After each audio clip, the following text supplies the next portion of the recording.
السلام عليكم ورحمة الله وبركاته. الحمد لله حمدا طيبا مباركا فيه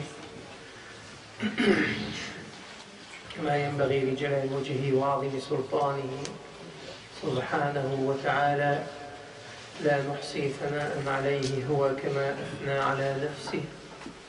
وأشهد أن لا إله إلا الله وحده لا شريك له، وأشهد أن محمدا عبده ورسوله صلى الله عليه وعلى آله وسلم. أما بعد،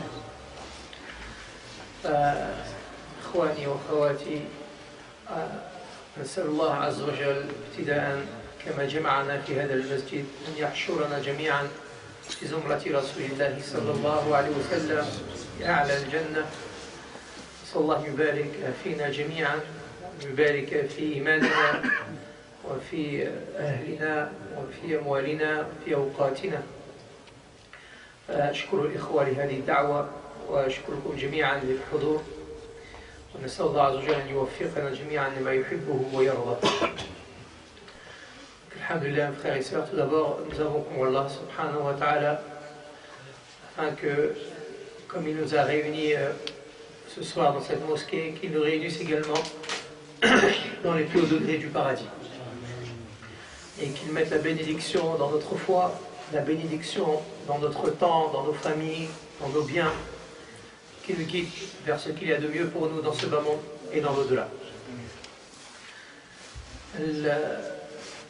الكلمة إن شاء الله عز وجل في هذه الأمسية عنوانها عام، نستطيع أن ندرج تحت هذا العنوان أمورا كثيرة، ولكنني أقصد شيئا معينا.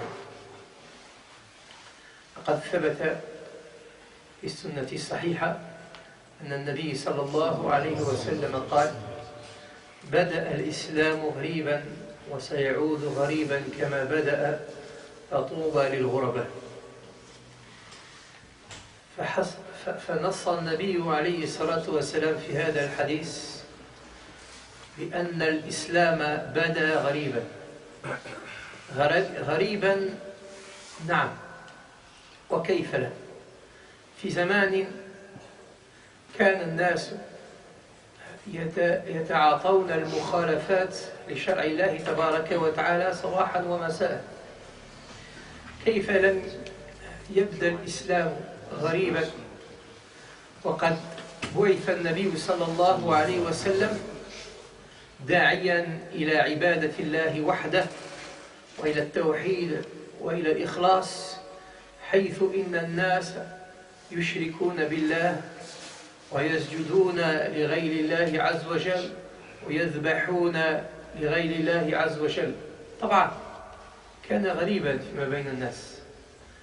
كيف لم يبدأ الإسلام غريبا؟ لم يبدأ الإسلام غريبا وقد بعث النبي صلى الله عليه وسلم وهو يدعو إلى العدل، إلى القسط، إلى الإحسان، حيث الفجور وحيث الظلم من قبل المشركين، بل من قبل أهل الأرض عموما. كيف لم يبدأ الإسلام غريبا وقد دعا النبي صلى الله عليه وسلم إلى العفة وإلى الحياة، حيث الفجور، حيث الفسوق، حيث الزنا وأخواتها. كيف لم يكن الإسلام غريبا وقد دعا النبي صلى الله عليه وسلم إلى الأخلاق الحسنة حيث رذائلها.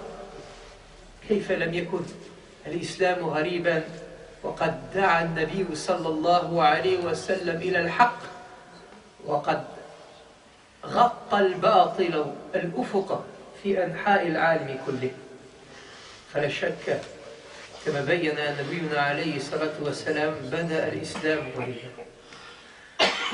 Donc l'intitulé, Inch'Allah, de ce soir, il est assez général et on pourrait par là parler de nombreux sujets, mais aujourd'hui on a une démarche particulière, Inch'Allah, bien précise. Et il faudra être, Inch'Allah, attentif chacun pour pouvoir sortir, Inch'Allah, de cette assise avec des enseignements qui me serviront et vous serviront, Inch'Allah, afin d'améliorer notre relation avec Allah Azzawajal, également notre vision vers une réforme de notre pratique. Le prophète alayhi salatu wassalam dit dans le hadith bien connu, authentique, que l'islam a commencé ghariban, c'est-à-dire étrange ou étranger, et qu'il redeviendra étranger comme il a commencé. Voici la première partie du hadith. Effectivement, l'islam a commencé étrange par rapport à ce qui était commun auprès des gens. Pas que dans la péninsule arabique, mais dans le monde entier. Et il était étrange à leurs yeux. Et comment l'islam n'aurait pas été étrange et étranger, alors que le prophète alayhi salatu wassalam est venu et a été envoyé et a appelé à l'unicité d'Allah. Il a appelé les gens à adorer un Dieu unique, sans rien à lui associer, à être sincère envers ce Dieu, envers cette divinité de vérité. Alors que les gens étaient plongés dans l'association, dans le polythéisme, ou dans toute autre forme de religion qui était entachée par des traces de polythéisme, des mécréances.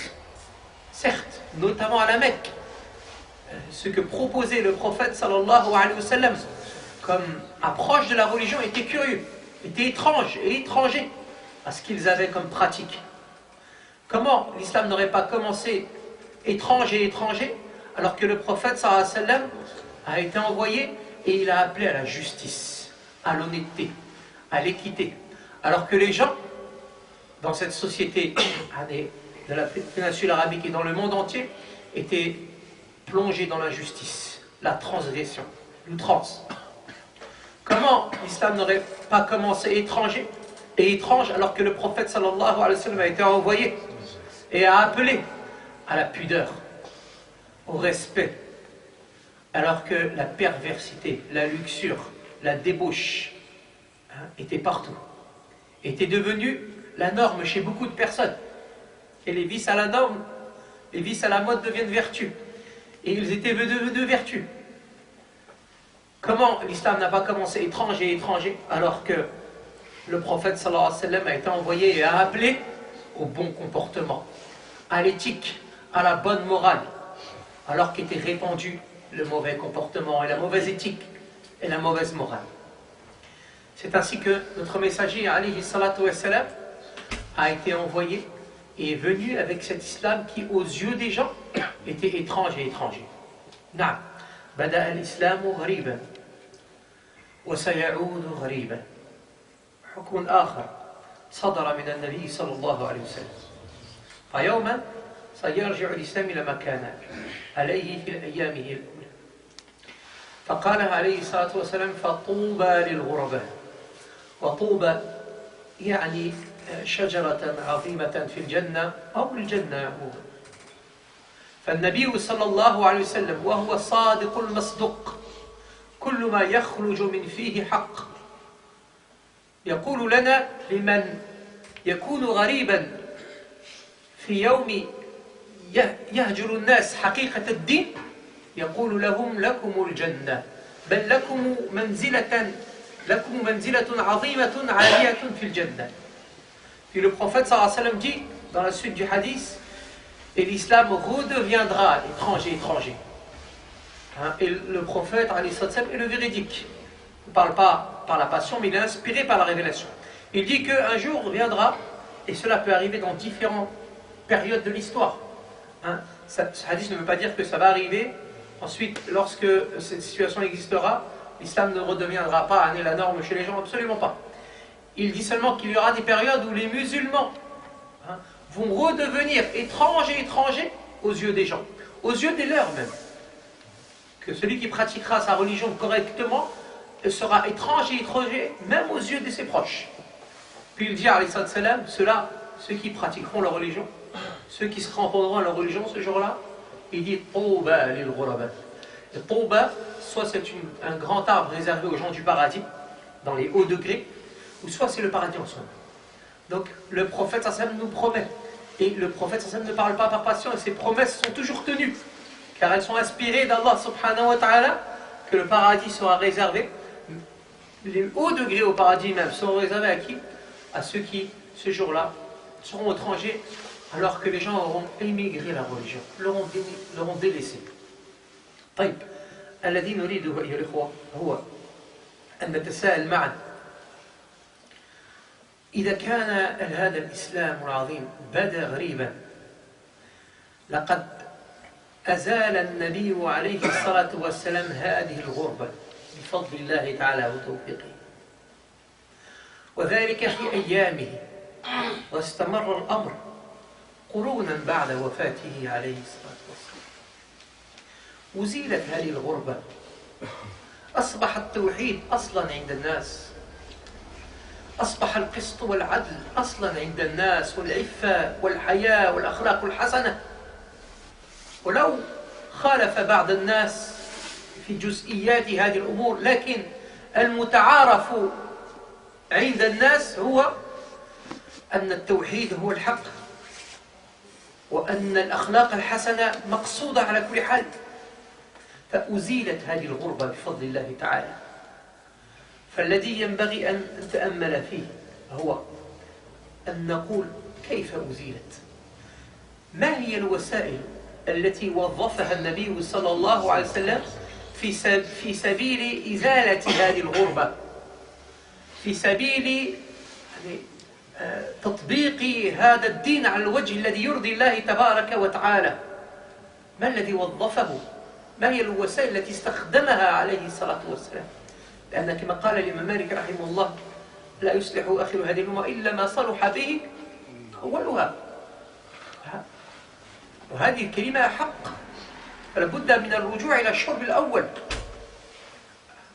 فالإصلاح مقصد نبيل، وكل واحد منا لابد أن يعتني به في نفسه، مع أهله، مع أقاربه، في مسجده، في مجتمعه.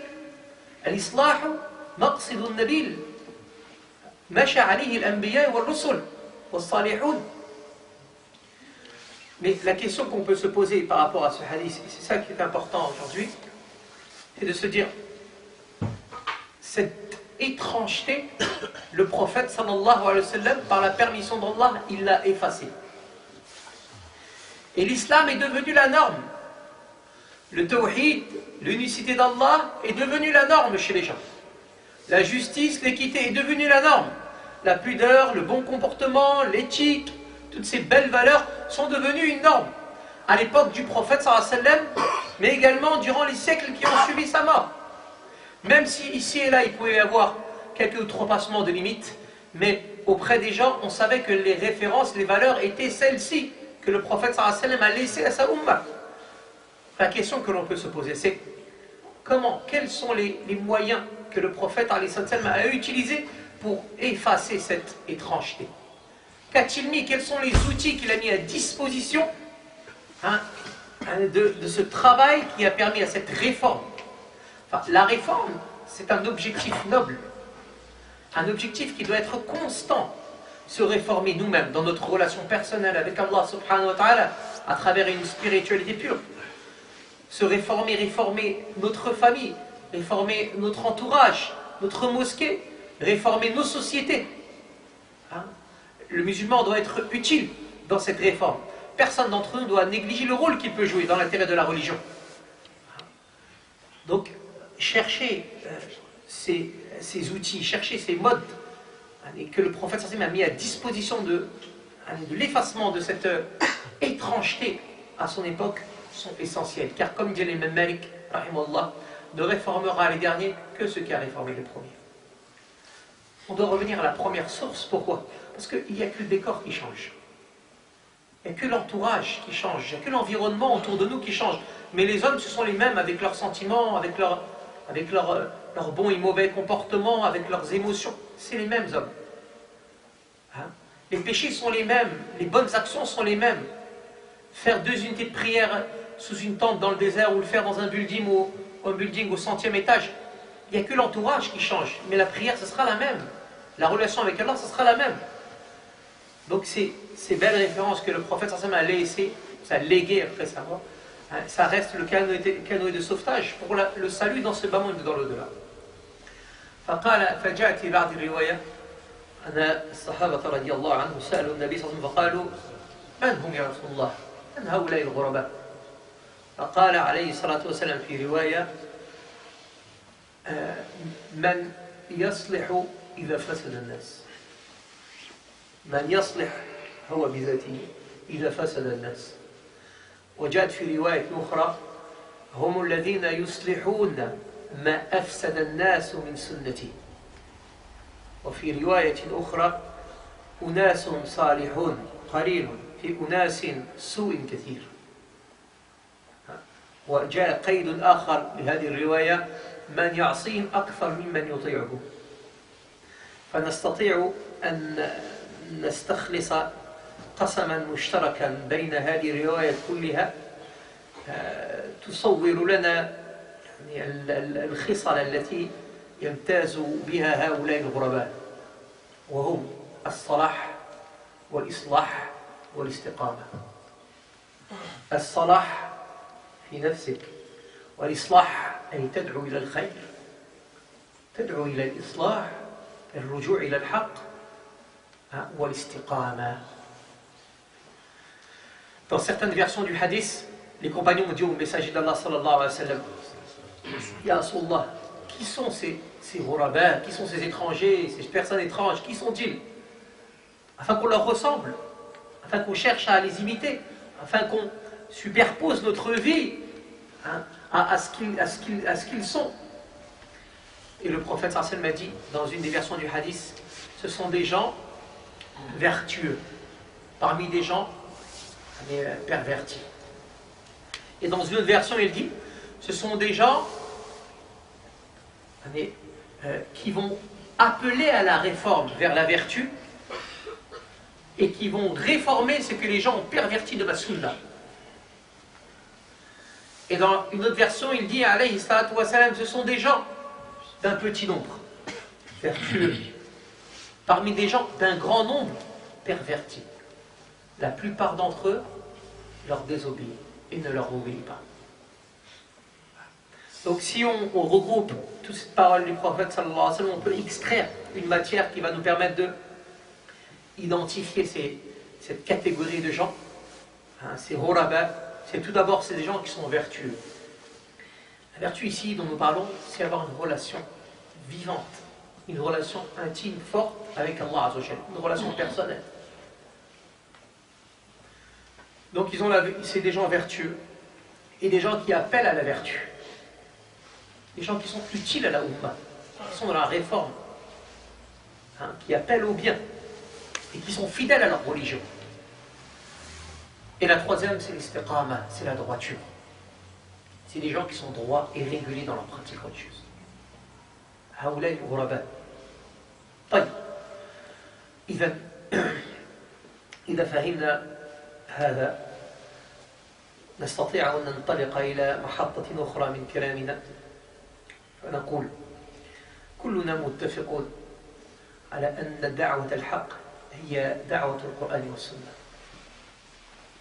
دعوة القرآن والسنة دعوة تعتمد على كتاب الله عز وجل هو بدون تحريف، بدون تأويل متكلف، تعتمد على كتاب أنزله الله عز وجل نورا لهذه الأمة وهدى وسراجا منيرا، وتعتمد على سنة النبي صلى الله عليه وسلم، وتتخذ هذا الرسول قدوة وأسوة.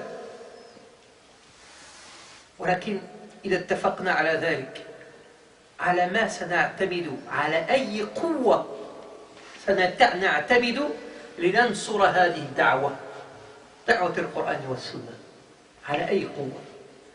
Donc si nous sommes d'accord par rapport à ce qu'on a dit précédemment, on peut passer à une étape suivante dans notre réflexion, qui est de dire, nous sommes tous d'accord que la vraie da'wa, la vraie nécessité que l'on a dans notre relation avec la religion, c'est de secourir une da'wa un appel, un message qui est fondé sur le Coran et la Sunna. Certes, beaucoup le prétendent. Mais prétendre, ça ne veut pas dire être en accord avec ce que l'on prétend. Beaucoup de gens veulent du bien et ne le trouvent pas.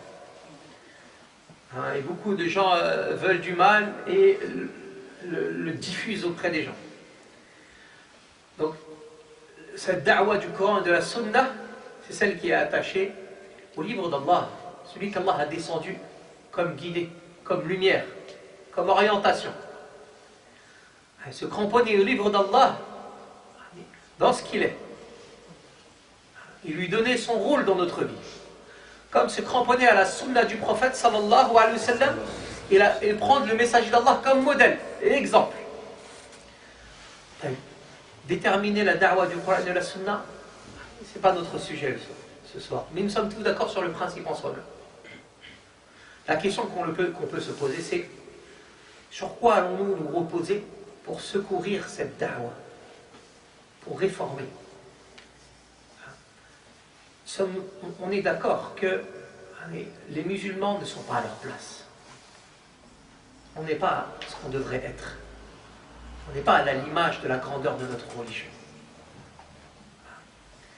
نحن نستطيع أن نتفق كذلك أننا لسنا في المكان الذي نستحقه.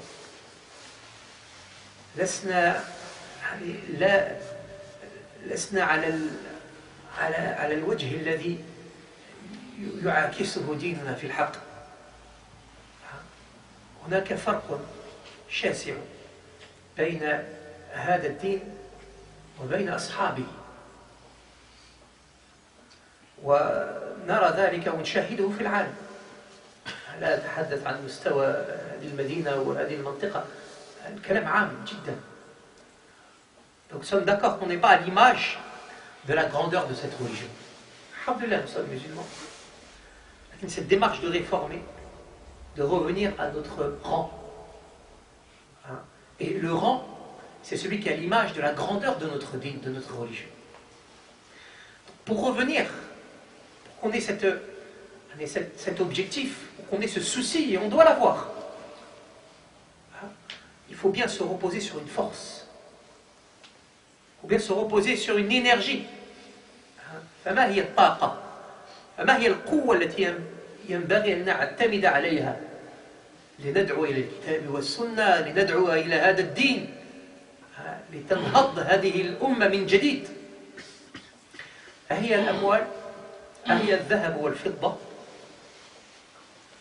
أهي المعادن النفيسة المدفونة تحت الأرض؟ أهي النفط أو الغاز؟ أهي الأرصدة المالية في البنوك؟ عما ينبغي أن نعتمد. أهي القصور والمساجد الكبيرة؟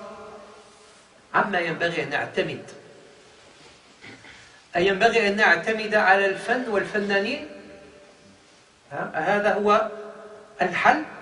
هكذا ترجع الأمة إلى ما كانت عليه، إلى ما تستحق؟ Sur quoi doit-on nous baser? Sur quoi doit-on nous reposer? Quelle force? De quelle force devons-nous puiser cette énergie afin que la Ummah revienne à ce qu'elle est? Doit-on nous reposer sur l'argent, sur l'or, sur les pierres précieuses, les trésors qui sont enfouis sous la terre, sur les minéraux? Est-ce qu'on doit se reposer sur le pétrole? Est-ce que c'est avec le pétrole ou le gaz ou autre que cela? Est-ce que c'est par les grandes bâtisses, les immeubles de je ne sais combien d'étages, les mosquées gigantesques avec d'énormes coupoles? Est-ce qu'on doit puiser notre énergie dans ça pour que la Ummah revienne? Est-ce que c'est dans les comptes remplis?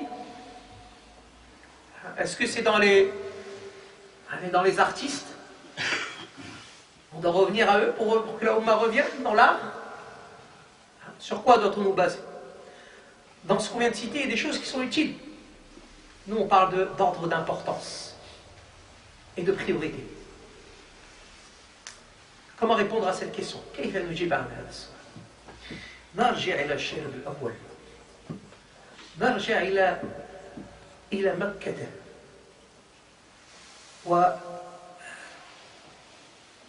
نتجاوز القرون واحدا تلو الآخر. فالنبي صلى الله عليه وسلم بعث بمكة ولم تستقبل قريش دعوة النبي صلى الله عليه وسلم بالورود ولا بالحرير. أنتم تعلمون أن النبي صلى الله عليه وسلم وجهت دعوته بالسهام المسمومة من كل جهة، وهذا من أول دعوته. فمن تأمل في سيرته رأى أن النبي صلى الله عليه وسلم لم يعتمد ابتداء عن كل ما ذكرناه ومن شبهه. من تأمل في سيرته عليه الصلاة والسلام رأى أن قوة النبي صلى الله عليه وسلم بعد اعتماده على الله عز وجل كانت في الشباب الذين حوله، في الشباب الذين استجابوا لدعوته، في الشباب الذين وقفوا مع النبي صلى الله عليه وسلم وسندوه وضحوا من أجل هذه الدعوة.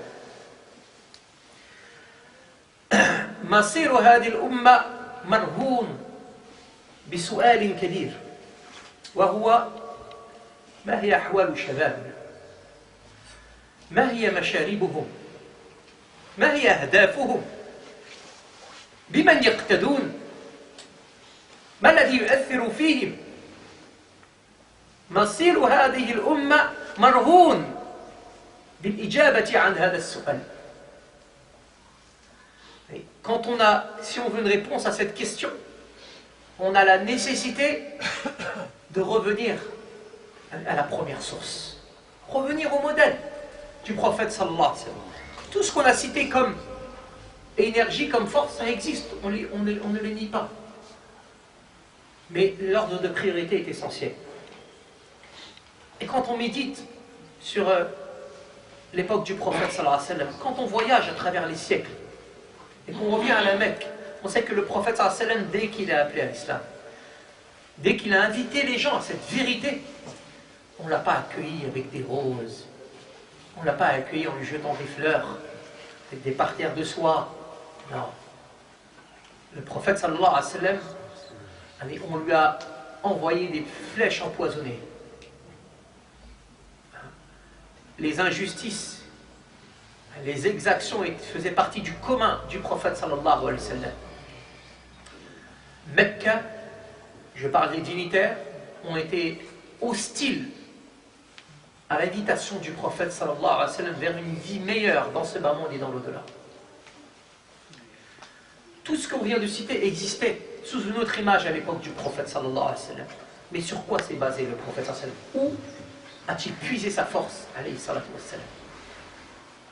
Celui qui étudie les sirah, qui revient sur la vie du prophète sallallahu alayhi wa sallam, il va voir que le prophète sallallahu alayhi wa sallam a puisé sa force auprès des jeunes. Auprès des jeunes de cette jeunesse mecquoise qui s'est mis autour du prophète sallallahu alayhi wa sallam, qui a cru en lui dans une société hostile, agressive, et qui a sacrifié, et certains de leur vie, de leur temps, de leur famille, parce qu'ils ont embrassé l'islam avec sincérité, avec des cœurs ouverts, des cœurs accueillants à l'appel du prophète sallallahu alayhi wa sallam.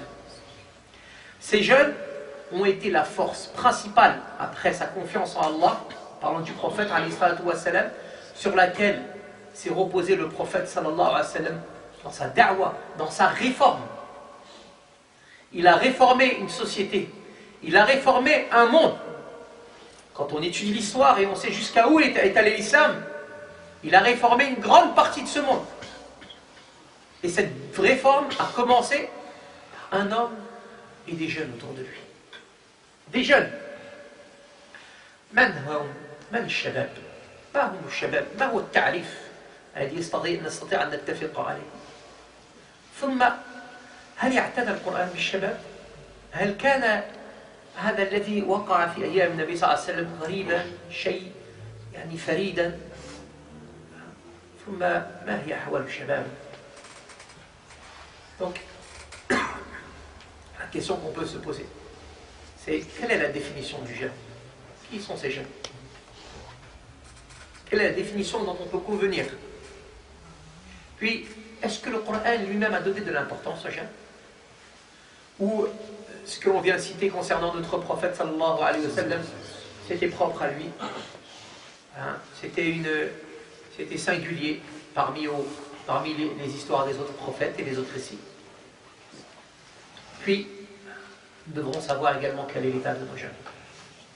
Parce que comme nous l'avons dit, l'avenir de cette Ummah, l'avenir des musulmans, la réussite des musulmans, l'élévation des musulmans, le retour des musulmans vers ce qu'ils devraient être, ce qu'ils devraient refléter de leur religion, est gagé.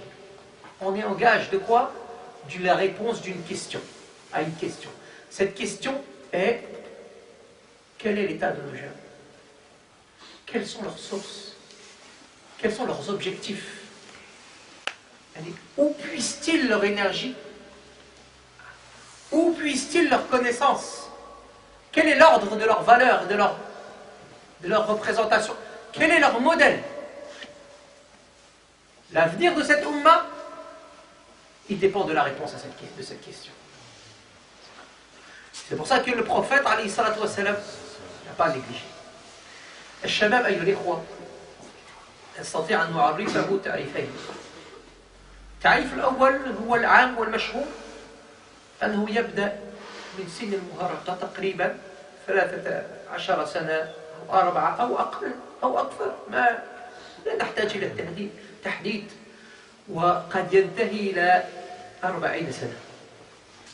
لذلك كان الناس يقولون بأن النبي صلى الله عليه وسلم بعث في عز شبابه ومكمل شبابه عليه الصلاة والسلام. وهناك معنى آخر من الشباب، ليس هذا المعنى المتبادل إلى الأذهان حيث الشاب هو من سن كذا إلى كذا، لا، بل المقصود هو ما يعني هو الذي يظهر والذي يكون في هذه المرحلة العمرية: النشاط، الاجتهاد، اليقظة، الحركة. وهذا كل من اتصف به اتصف بهذه الصفة الشباب، ولو بلغ 60 بل أكثر فهو على نهجه. فالمقصود من الشباب هو الحركة، اليقظة، من يكون على مستوى عالي من النشاط، فهؤلاء شباب ولو طعنوا في السن. Donc, la définition du jeune, elle a deux approches, deux définitions. La générale, celle que les gens connaissent, hein, en disant que c'est une période de la vie, hein. On a l'enfance, on a l'adolescence, on a la jeunesse, etc. Et on dirait que la jeunesse, bon, c'est les enfants qui ont à partir de 13 ans jusqu'à 40 ans. On dit que la jeunesse, c'est jusqu'à 40 ans, à un tel point où il dit que le prophète a été envoyé au sommet de sa jeunesse. Puis on a une autre approche de la jeunesse, une autre définition, elle est plus générale. Elle nous dit quelles sont les caractéristiques qu'on peut identifier dans cette période de la vie. Les jeunes sont connus pourquoi? Pourquoi les jeunes, c'est quoi les caractéristiques qui définissent? C'est le fait qu'ils sont actifs et qu'ils sont réactifs également. C'est l'énergie, la présence d'esprit, l'engagement. Les jeunes sont connus pour ces caractéristiques quand elles sont très actives. C'est pour ça qu'ils disent une personne qui a ces qualités, même s'il a 60 ans, 70 ans, il reste parmi les jeunes. Il reste parmi les jeunes, il reste parmi les gens qui sont actifs et qui ont de l'énergie, hein, et qui apportent du bien à la Ummah et aux gens autour d'eux. Il y a un point important que j'aimerais expliquer, qui est essentiel, surtout à notre époque, parce que souvent nous on a des idées, des conceptions comme ça qui sont diffusées. Et les musulmans, vu que c'est diffusé de toutes parts, hein, ils les absorbent sans se défendre, sans chercher à réfléchir. Hein, vous savez que quand on veut propager un mensonge ou un principe qui n'est pas forcément réel, qui ne reflète pas la réalité, voilà, on le diffuse de plusieurs directions. Hein, à la fin, les gens se disent que ça va être forcément vrai. On a une chose qu'on entend chez beaucoup de psychologues et autres, en nous parlant d'une certaine crise de l'adolescence. Alors, on nous fait croire et on nous dit que l'enfant, lorsqu'il est adolescent, lorsqu'il a 13 ans, lorsqu'il a 14 ans, il est en crise. Il est en crise d'adolescence, ça veut dire qu'il va faire des bêtises, il va avoir des comportements qui sont pas corrects, il va enfreindre des règles en fait. Parce que voilà, il se révolte, il est dans une période de sa vie où c'est normal, c'est expliqué. Hein, dire que le jeune, il va pas être sérieux, il va pas prendre ses responsabilités, mais on va nous dire, c'est la crise de l'adolescence. Tu comprends rien. C'est la crise de l'adolescence, c'est normal. Nous, on est musulmans, c'est pas grave. Si des psychologues ou autres que le pédopsychiatre nous parlent de crise de l'adolescence dans leur approche, mais quand même, nous, en tant que musulmans, on a le droit d'avoir une vision hein, de nos enfants, une vision même des comportements humains sous l'ombre de nos références, du Coran, de la Sunna. Cet humain, c'est quand même Allah qui l'a créé. Cet humain, Allah le connaît bien mieux que qui que ce soit. Quand l'enfant a 13 ans, 14 ans, même avant un peu, qu'est-ce qui se passe pour lui? Dans notre religion, qu'est-ce qui se passe? C'est le moment où les anges se mettent à écrire les bonnes et les mauvaises actions. À cet âge-là, l'adolescence, c'est le moment où la prière devient obligatoire pour l'enfant, où le jeûne devient obligatoire. Ce n'est pas une crise, ce n'est pas un âge où on a le permis de faire des bêtises. Hein, c'est un âge où on devient responsable dans notre religion. C'est un âge où on apprend à l'enfant, on lui dit désormais tu es responsable. Désormais attention à ce que tu fais, à ce que tu dis. Tu es à un âge où il faut apprendre à faire attention à tes comportements parce que voilà, tes bonnes et mauvaises actions sont inscrites. La prière, tu dois la faire obligatoirement. Tu n'es plus en période d'essai. Là, c'est bon, on est rentré dans la vie sérieuse. Bien sûr, l'adolescent a le droit de s'amuser, de se divertir. Mais c'est l'âge de la responsabilité dans l'islam, l'adolescence. C'est pas l'âge du désordre. Vous voyez l'approche, vous voyez comment c'est un opposé et qu'est-ce qu'on nous diffuse. Et comment nous, depuis des années, on est là à dire ouais, la crise là, c'est la crise de l'adolescence. Hein, c'est notre droit, nous, de dire qu'on veut avoir une vision, une conception de l'évolution de nos enfants, des gens, sous l'ombre du Coran, de la Sunna. Inspiré par celui qui a créé ces enfants, qui a créé les humains, et qui connaît leurs émotions et leurs sentiments. Donc l'adolescence, c'est l'âge de la responsabilité. Et quand vous allez entendre l'âge de certains compagnons, qui ont embrassé l'islam, vous allez comprendre que c'est l'âge de la responsabilité. Mais nous, on nous a enfermés dans cela. On nous a enfermés dans des conceptions fausses, et comme je vous le dis, tellement elles sont divisées de toutes parts, on croit que c'est des certitudes, on croit que, subhanallah, on croit que c'est descendu avec le wahi. Alors que ce n'est pas le cas. C'est 2-3 personnes dans une pièce, ont parlé ensemble, et ils ont balancé ça dans l'autre, avec des objectifs derrière. Et le problème, c'est que nous, et même nos enfants désormais, on absorbe tout ce qui se diffuse ici et là, mais on ne se défend même pas. On ne se défendre, c'est pas être violent. Se défendre, c'est réfléchir. Se défendre, c'est analyser, c'est comprendre. Ce n'est pas avaler tout ce qu'on nous dit. Hein? Pourquoi on fait ça? Pourquoi on avale? Pourquoi on absorbe? Parce qu'on ne se connaît pas, on ne connaît pas notre valeur, on ne connaît pas la valeur de notre religion, on ne connaît pas la valeur du Coran. Donc on mendie ici et là des modes de vie, des conceptions. Hein? On est des riches mendiants. On est des riches qui mentent. qui passe mon temps à tendre nos mains. Parce qu'on ne se connaît pas, on ne connaît pas la richesse que l'on a, et même dans ces sujets. Même dans ces sujets. إذا القرآن لا شك اعتنى بالشباب، وأذكر وأسرد ذلك سردا حتى لا نطيل في ذلك. أصحاب الكهف الشباب إنهم فتية آمنوا بربهم فزدناهم هدى. شباب. إبراهيم كان شابا، فذكرت محطات كثيرة من حياته، منها وهو شاب فتاة. يوسف شاب عليه السلام، وغيره هؤلاء. فالقرآن أعطى مجالا للشباب.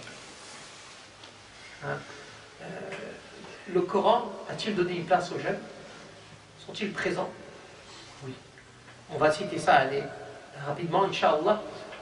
Les gens de la caverne, ce sont des jeunes. Allah les a dit, c'est des jeunes. Youssouf alayhi salam, c'était un jeune. Tout ce qui lui est arrivé, ça lui est arrivé alors qu'il était jeune. Même Isa était jeune. Tout ce qui est cité alayhi salam. Ibrahim, dans le Coran, dans le récit d'Ibrahim, on a différentes étapes de sa vie. Certaines étapes ont cité alors que c'était un jeune, un enfant même. Donc on a dans le Coran énormément de jeunes chez les prophètes qui ont été cités. من هؤلاء الذين آمنوا بالله ورسوله في أيام النبي صلى الله عليه وسلم؟ فالذين احتثوا حول النبي صلى الله عليه وسلم شباب كانوا يعيشون في مجتمع خناق، مجتمع لا يحب التوحيد ولا يحب الإصلاح والعفة. وهذا المجتمع المكي لم يكن فريدا من نوعه إذا قابلنا ذلك مع مجتمعات العالم، بل أنا أقول قد يكون أفضل من كثير من المجتمعات الأخرى في هذا الزمان. ولكن هؤلاء الشباب آمنوا بالله ورسوله صلى الله عليه وسلم. طيب ما الذي كان معه؟ نحن إذا آمنا بالله ورسوله اعتنقنا هذا. إذا نظرنا وراءنا نرى حضارة عظيمة 14 قرنا، قرآنا كاملا، سنة كاملة عظيمة، تاريخ عظيم، رجالات عظام في هذا التاريخ. عندما ننظر للإسلام نرى شيئا عظيما مع هؤلاء الشباب. ما الذي كان معهم؟ آيات معدودات قلائل نزلت على رسول الله صلى الله عليه وسلم، فعذبوا من أجل ذلك وصبروا. Donc le prophète alayhi salatu wassalam à la Mecque, lorsqu'il a appelé à la religion, les shabab, les jeunes se sont mis autour de lui. طيب. Qu'est-ce qu'il y avait avec ces jeunes? Que représentait l'islam auprès de ces jeunes? Nous, lorsqu'on pense à l'islam, il nous suffit de tourner notre tête vers l'arrière et on voit une civilisation de 14 siècles.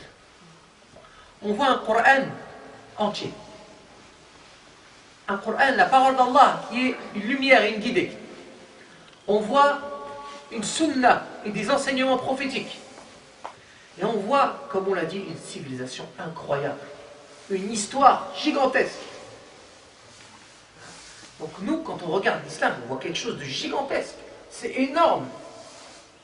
Mais avec ces jeunes, qu'est-ce qu'ils avaient de l'islam?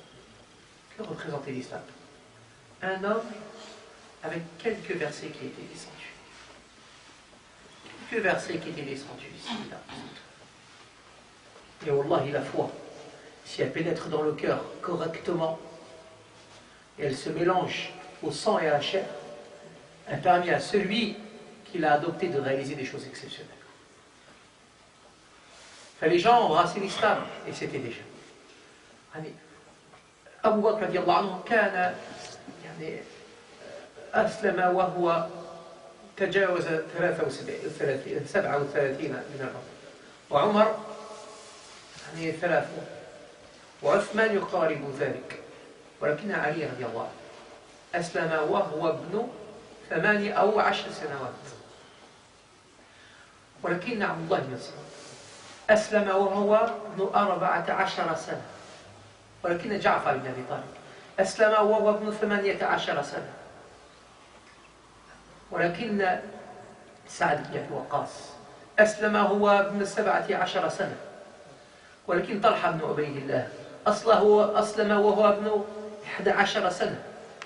شباب صغار يعني في هذا الجو، لكن كانوا على المستوى. Qui sont ces gens qui ont embrassé l'islam autour du prophète sallallahu alayhi wa sallam? Qui sont ces gens qui l'ont soutenu, qui ont patienté, qui ont enduré? Abu Bakr radiallahu anhu a embrassé l'islam, il avait 2 ans et demi, 3 ans de moins que le prophète sallallahu alayhi wa sallam, 37. Et Omar et Uthman, ils tournaient autour de la trentaine. Mais Ali radiallahu anhu, il avait 8 ou 10 ans lorsqu'il a embrassé l'islam. Son frère Ja'far, il avait quel âge? Frère Ja'far avait 18 ans. Abdullah ibn Mas'ud, quel âge avait-il? Il avait 14 ans. Sa'd ibn Abi Waqqas, il avait 17 ans lorsqu'il a embrassé l'islam. Talha ibn Ubaydillah, il avait 11 ans lorsqu'il a embrassé l'islam. Mu'adh ibn Jabal, il avait 14 ans lorsqu'il a embrassé l'islam.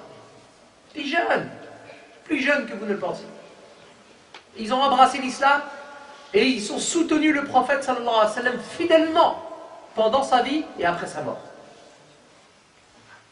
Et le prophète sallallahu alayhi wa sallam, pour lui, sa force, après sa confiance en Allah, elle était là, chez des hommes et des femmes. Et tant que nous, on va penser que la force de cette Ummah, le moyen pour qu'elle revienne à ce qu'elle devrait être, elle est dans des murs, elle est dans ceci et cela, ça existe. Je ne dis pas que je néglige pas et je ne dis pas que ce n'est pas des causes. Mais les ordres de priorité doivent être mis en ordre, doivent être rangés. C'est la matière humaine. C'est ça qui va donner de la pouvoir, de la force. Une mosquée, n'importe comment quelle serait la mosquée, grande, petite, énorme, avec une coupole, avec je ne sais quoi. La mosquée ne va pas prier à ta place. Ce n'est pas elle qui va apprendre la religion. Ce n'est pas elle qui va faire vivre la religion. Ce qui va faire vivre la religion, c'est les gens qui rentrent dans cette mosquée. C'est les humains, hommes et femmes. C'est eux qui vont donner de la valeur à la mosquée. Ce n'est pas les murs qui donnent de la valeur à la mosquée. Tant qu'on sera comme ça, qu'on pense que c'est ça qui donne de la valeur, on n'aura pas compris, on ne sera pas revenu. Allez au premier modèle. هؤلاء الشباب كانت لهم فتنة وحب للدين وشيء من النضج ما هو عظيم. أحكي وأذكر لكم قصة. لقد ثبت أن في غزوة بدر لما خرج المسلمون خرج سعد بن أبي وقاص رضي الله عنه وهو من هو، ومعه أخوه الصغير عبير بن أبي وقاص. هذا الصغير يعني كان عمره يناهز 13 أو 14 سنة. تمام؟ بينما النبي صلى الله عليه وسلم يمر بالصفوف حتى ينظر، من رأى صغيرا رده، فإذا بعمير يختفي، يتوارى، يختفي وراء أخيه سعد. فقال له سعد: أبيك ماذا تريد؟ قال: أخاف أن يراني النبي صلى الله عليه وسلم فيردني. فمر به عليه الصلاة والسلام فعلا رآه فرده. فماذا فعل عمير؟ بكى بكاء شديدا. لماذا يبكي عمير ابن أبي وقاص؟ ما الذي جعله هكذا في هذه الحال؟ جعله في هذه الحال أن النبي صلى الله عليه وسلم منعه أن يشارك في الجهاد في سبيله فبكى. طيب الشباب لماذا يبكون؟ شبابنا ما الذي يبكيهم؟ أقصد الشباب غيره، فماذا يبكينا؟ إذا فاتت صلاة الصبح أنبكي؟ أنحزن؟ إذا نصليها في المسجد ما هو أثر ذلك فينا أو في قلوبنا؟ إذا فات الولد ولم نقرأ قرآن، إذا فات يعني وقت الأذكار، إذا فات يوم مفضل للصيام أنبكي؟ أنحزن؟ فالمعيار يختلف. شاب يبكي لأنه رد أجل صغاره وهو يريد الشهادة، فنحن على مستوانا. هل نبكي؟ هل شبابنا يهمهم ذلك؟ الشباب يبكي إذا خسر الفريق الذي يشجعه، يبكي يعني إذا لم يخسر في اللعبة، يبكي لأمور تافهة. إذا نشتري له أحذية أو لباس أو شيء، يبكي لهذه الأسباب. إذا ذهبت حبيبته يبكي. فماذا ما نحزن كما حزن هذا الطفل الصغير؟ لا نستطيع أن ندركه ونكون على مستواه. Pour comprendre la dimension de ces jeunes à l'époque du prophète sallallahu alayhi wa sallam, regardez l'exemple durant la bataille de Badr. Saad ibn Abi Waqqas est sorti avec les musulmans. Et avec lui, il y avait son frère, son petit frère, Umayr ibn Abi Waqqas. Et Umayr avait que 14 ou 15 ans. 13, 14 ou 15 ans. Et le prophète sallallahu alayhi wa sallam avait l'habitude de passer devant les rangs. Et quand il voyait quelqu'un de trop jeune, il lui demandait de revenir. Il le rejetait. Il ne l'acceptait pas dans l'armée. Et alors que le prophète sallallahu alayhi wa sallam se mettait à passer, Umayr s'est caché derrière son frère. Et son frère lui a dit: qu'est-ce que tu fais? Et Umayr lui a dit: je me cache car j'ai peur que le prophète sallallahu alayhi wa sallam me voie et ne me laisse pas participer à la bataille. Et le prophète, et effectivement, quand le prophète est passé devant, il a vu Umayr. Il lui a dit: retourne. Qu'a fait Umayr? Umayr ibn Abi Waqqas a pleuré fortement, de manière intense. Pourquoi il pleure? Pourquoi il est triste? Pourquoi il est affligé? Parce qu'on ne veut pas le laisser participer dans le sentier d'Allah. Voici ce qui va affliger, voici ce qui a rendu triste, voici ce qui a fait pleurer Umayr. Nous, qu'est-ce qui fait pleurer nos jeunes? Qu'est-ce qui attriste nos jeunes? Qu'est-ce qui sensibilise nos jeunes? Les moins jeunes. Si on rate la prière du soir, on pleure. Si on ne vient pas à la mosquée, on pleure. Si on n'a pas lu notre Coran, si on n'a pas jeûné les jours appréciés auprès d'Allah, on pleure. Si on commet des péchés, on pleure. Comme a pleuré Umayr, radiyallahu anhu. Les jeunes, pourquoi? Quel est le sujet qui va les faire pleurer, les attristes? Est-ce qu'ils pleurent pour ça? Ils pleurent peut-être parce que leur équipe de foot qui l'encourage, elle a perdu. Ils pleurent parce qu'il a perdu le jeu vidéo, parce qu'on ne lui a pas acheté les nouvelles baskets qu'il voulait, comme ses copains. Les jeunes, ils pleurent parce que sa petite copine elle est partie, ou son petit copain il est parti, parce qu'ils vivent dans les films. Pourquoi ils pleurent? Quel est le sujet? Quel est le centre d'intérêt? Tant qu'on aura ça, et que c'est généralisé, on n'arrivera pas à revenir. C'est pour ça que, moi je le redis, on doit miser sur les humains. On doit miser sur la tarbiya, l'éducation. Les humains, c'est la base. C'est ça la valeur sûre. La valeur sûre n'est pas dans le matériel, la valeur sûre elle est là. Et si on a misé sur ça, sur cette éducation, sur cela, c'est ça qui va porter ses fruits. C'est comme ça qu'a fait le prophète. Comment tu fais? كيف فعل؟ عندما فتحت له الهجرة عليه الصلاة والسلام بعث رجلا وحدا بعث شابا اسمه مصعب بن عمير شاب بعثه وحيدا إلى المدينة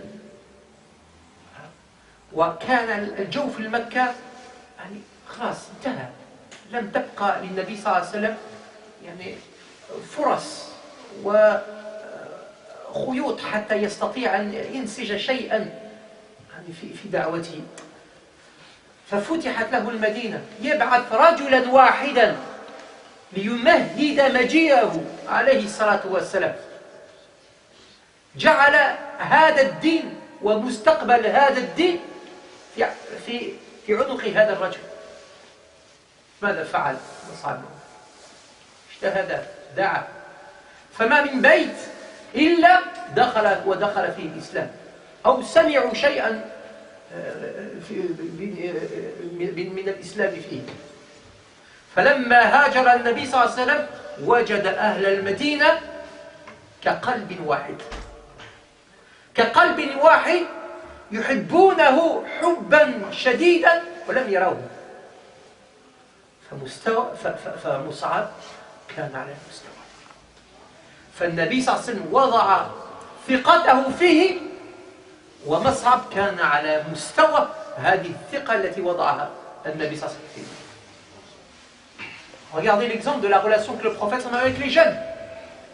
Quand Médine s'est ouvert, c'est-à-dire qu'il y a eu possibilité d'émigrer à Médine, alors que l'environnement à la Mecque était très difficile, plus qu'étouffant, et que le prophète sallallahu alayhi wa sallam avait essayé de nombreuses choses afin de rétablir, de réformer Mecca, de la faire revenir vers le tawhid. Mais le prophète aurait pu patienter encore plus. Mais le messager, alayhi salatu wa salam, son intérêt c'est la da'wah. C'est répandre cette religion. C'est pour ça qu'il a commencé à vouloir s'orienter ailleurs, reprendre une autre base. Donc l'heure était grave. Et là il y avait une issue qui était Médine. Qu'est-ce qu'a fait alayhi salatu? Qu'est-ce qu'il a fait le prophète? Il a envoyé un homme, seul. Il n'a pas envoyé 10.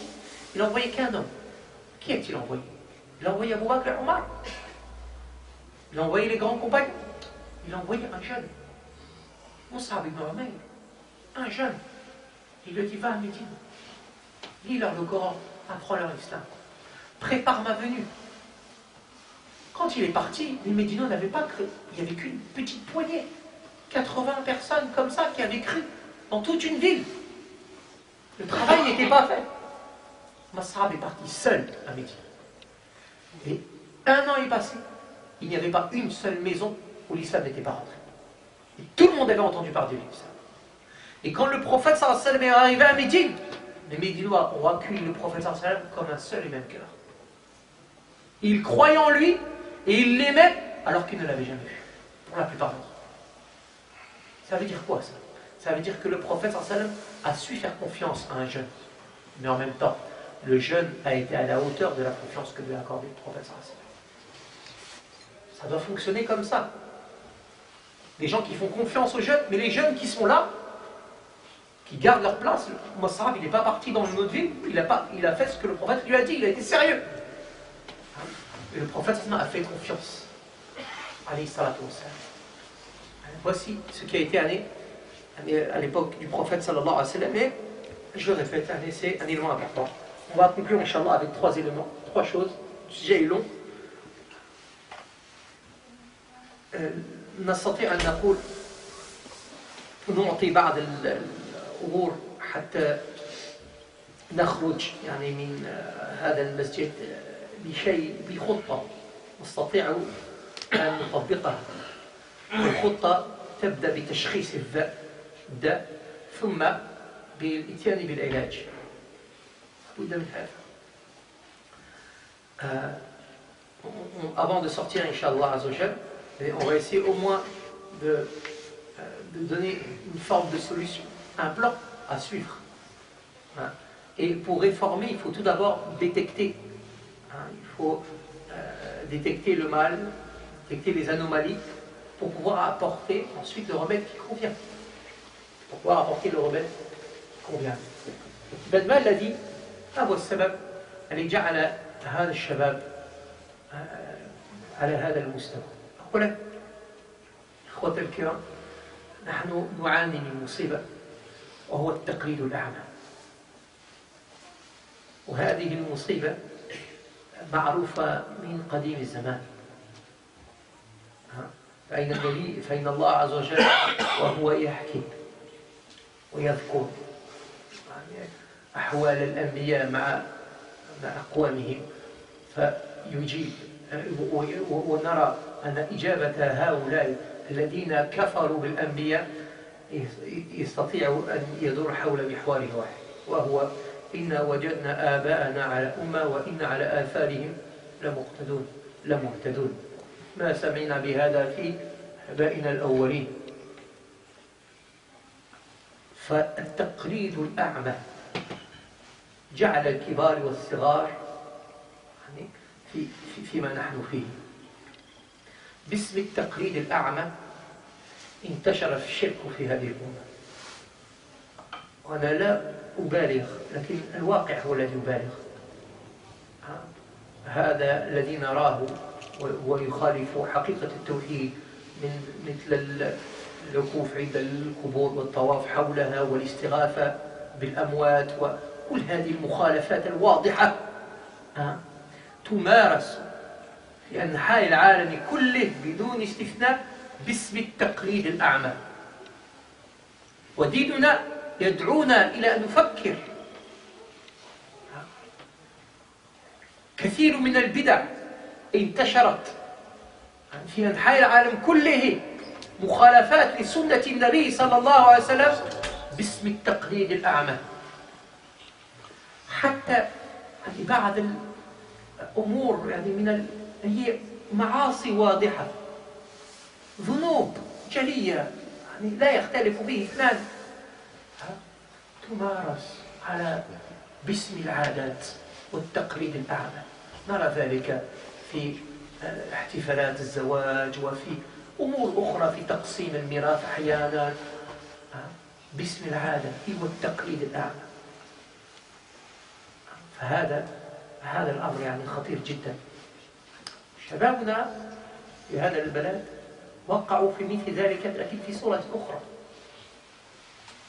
تجدهم يعكفون لا على الأصنام ولا على بعض التقاليد، ولكن أمام شاشاتهم في وسائل الإعلام، في الشبكات، ما بعرف شو يسموها، يوتيوب، واتساب مثلها، أو فيسبوك مثل هذا. وتجدهم يقلدون تقليدا أعمى. هذا يتكلم كذا، أنا أتكلم كذا.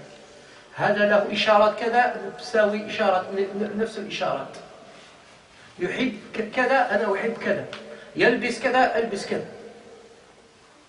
تقليد أعمى عند الشباب، لا يسمعون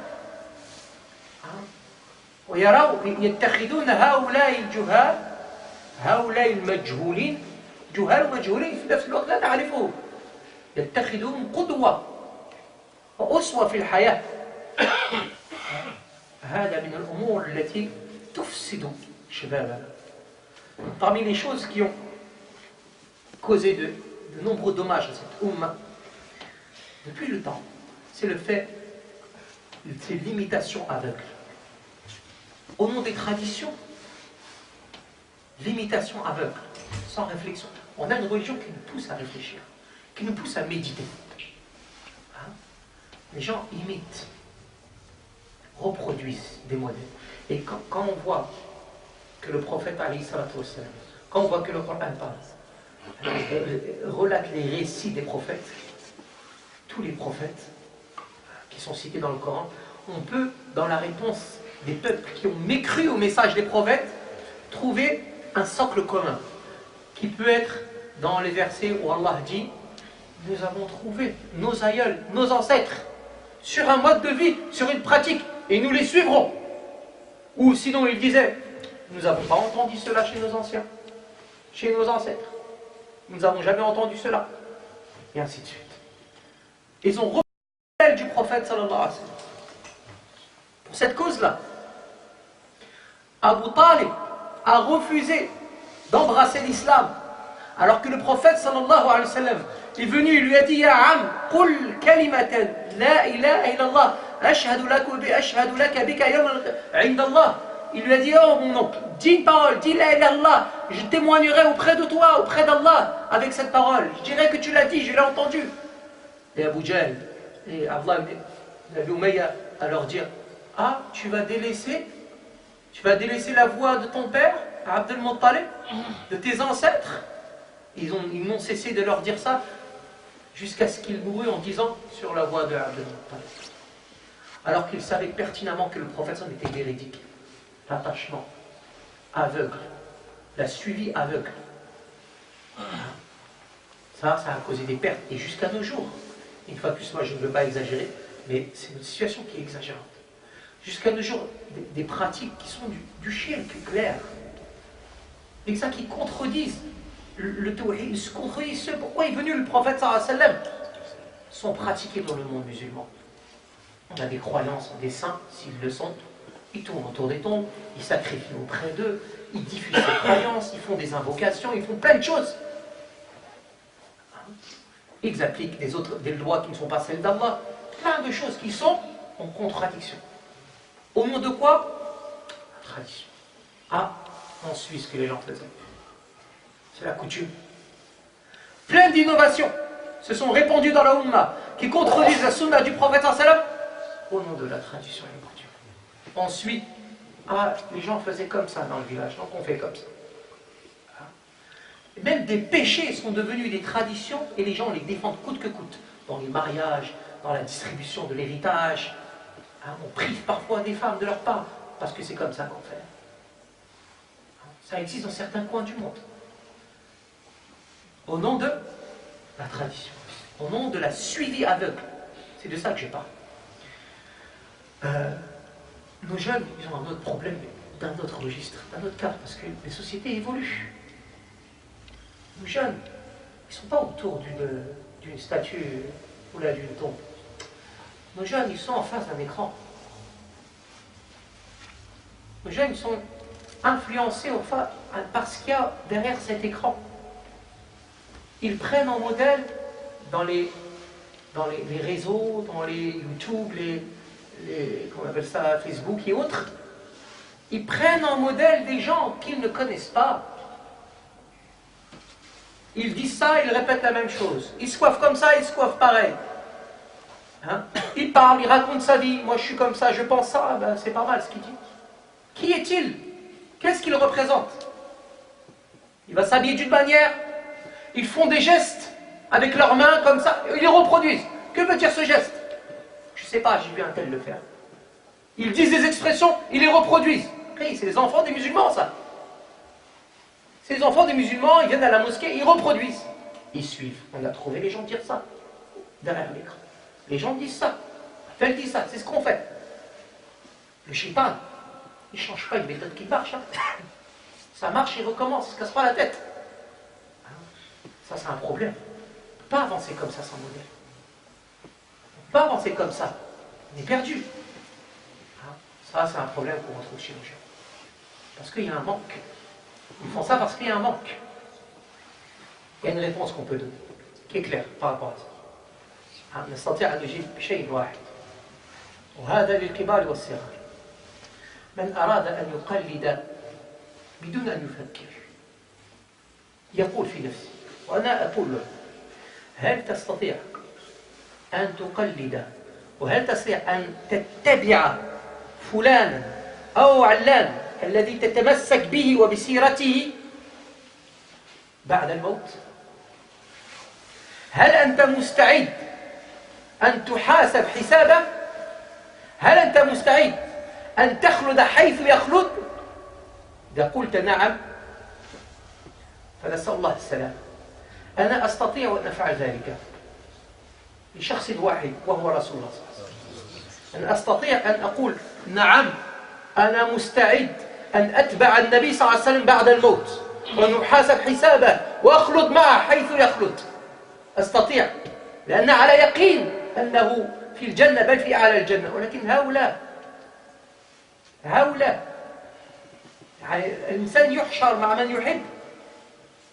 réponse qu'on peut donner, cohérente, si on réfléchit, c'est de dire ceux que les gens suivent. Ça, c'est pour les vieux, les jeunes, pour toutes les gens qui, au nom de la tradition, parfois délaissent la religion. Ceux que les gens suivent aveuglement. Tu suis quelqu'un aveuglement. Tu suis ses pas dans ce monde. Es-tu capable de suivre ses pas également dans l'au-delà, avec certitude? Es-tu capable de dire, moi, j'irai avec lui le jour de la résurrection. Je résiderai dans sa résidence. Je serai dans le même endroit où il résidera éternellement. Je suis avec lui dans l'au-delà également. Es-tu capable de dire ça à un tel ou un tel? Moi, je ne suis pas capable. Le seul à qui je peux dire avec certitude que je suis prêt à le suivre dans ce bas monde et dans l'au-delà. Je suis prêt à avoir le même jugement que lui. C'est un honneur. Je suis prêt à résider éternellement où il résidera. C'est notre messager d'Allah. Ceux qui les ont suivis. Ceux qui l'ont suivi. Lui, on peut.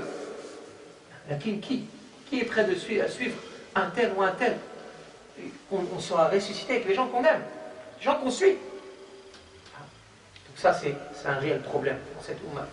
Et pourquoi il y a ce problème? C'est parce qu'il y a un vide. Il y a un vide. Et le vide n'existe pas. Il n'y a pas de vide. Tout est comblé. Tu laisses du vide, c'est rempli. D'accord? Si on ne remplit pas par de bonnes choses, ça sera rempli par autre chose. Ça sera rempli par autre chose nécessairement. من الأمور التي تعيننا على هذا الإصلاح وهذا الرجوع أولا، وأنا دائما أقول وهو حق بدون شك، هو العلم النافع.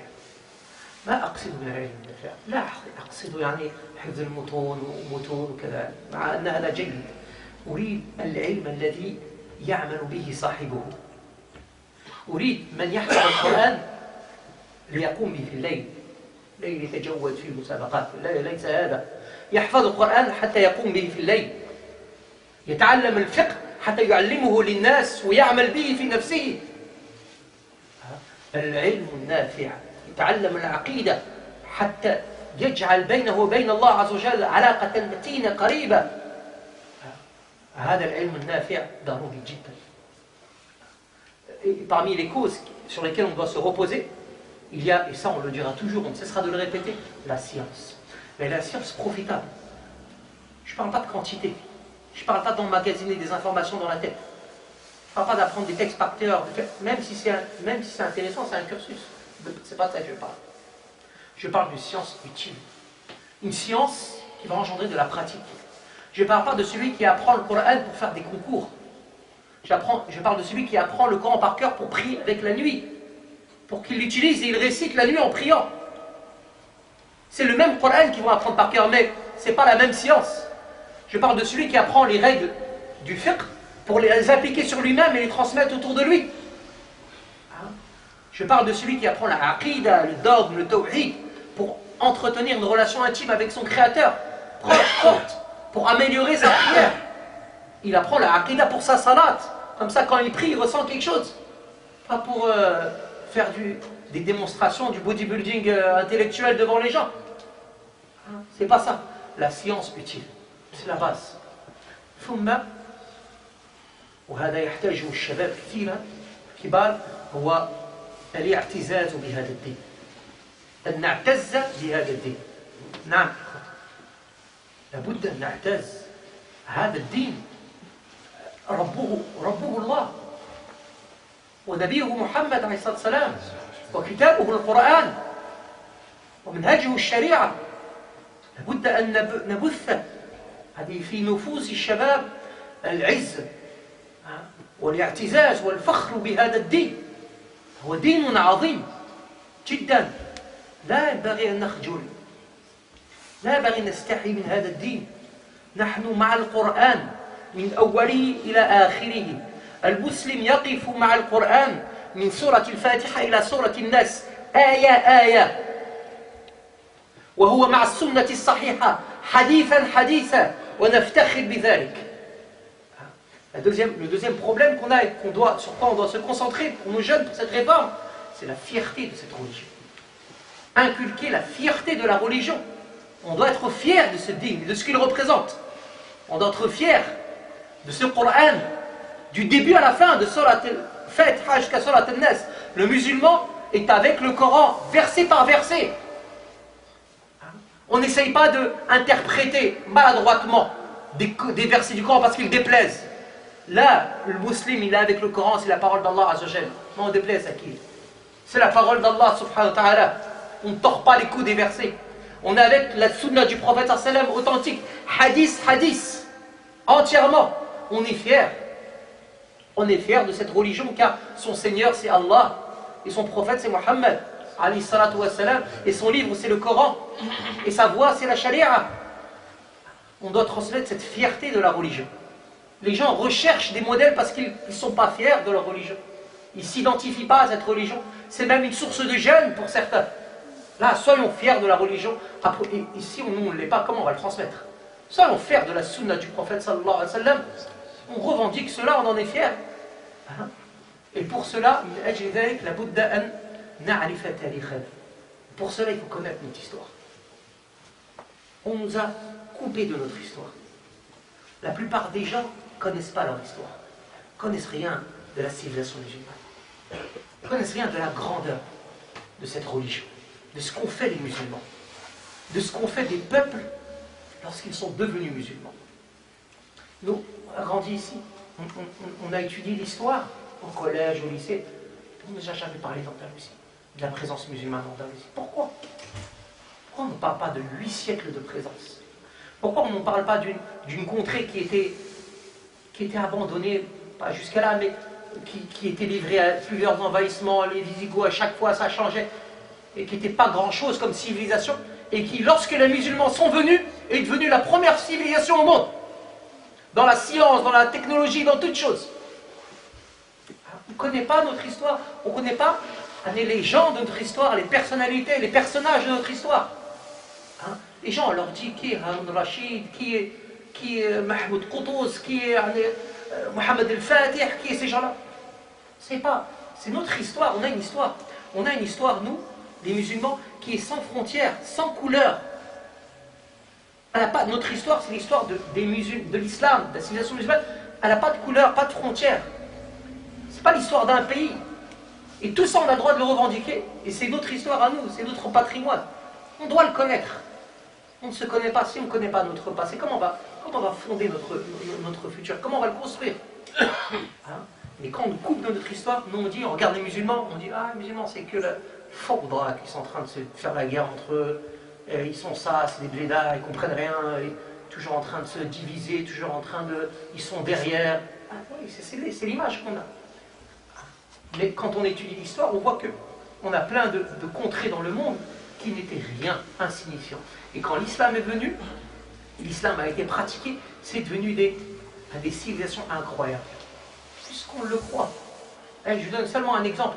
Bagdad, à l'époque où c'était Bagdad, c'était la capitale du Khilafat, elle avait 1 million d'habitants. Rome avait 20 000 habitants. Paris avait 5 000 habitants. Cordoue en Andalousie, au 5e siècle, il y avait des lampadaires dans les rues. Il y avait des hôpitaux. Les premiers hôpitaux sont apparus au 17e, 18e siècle en France. Mais il y a les choses qui sont dans notre histoire, mais on ne le connaît pas. Pourquoi on doit le connaître? Parce que comme ça, on va réaliser que la source qui a amené à c'est le din. C'est lorsque les gens sont revenus à leur din. Alors lorsqu'on nous coupe de nos racines, on nous impose l'amnésie. Il faut oublier, il faut ne pas connaître. Jamais on part sur cela. Ça c'est important pour notre... Et c'est important de transmettre ça à nos shabab, à nos jeunes. Et ça va donner de la fierté à notre religion. On va savoir qui on est, qu'est-ce que l'on peut être, qu'est-ce qu'on est capable d'être, par la permission d'Allah subhanahu wa ta'ala. Le sujet est long, j'ai pris du temps. نسأل الله عز وجل أن يوفقنا جميعا ويهدينا جميعا ويردنا جميعا إلى دينه ويرد شبابنا وشاباتنا إلى دينه ردا جميلا. كل ما تسمعون والحمد لله رب العالمين.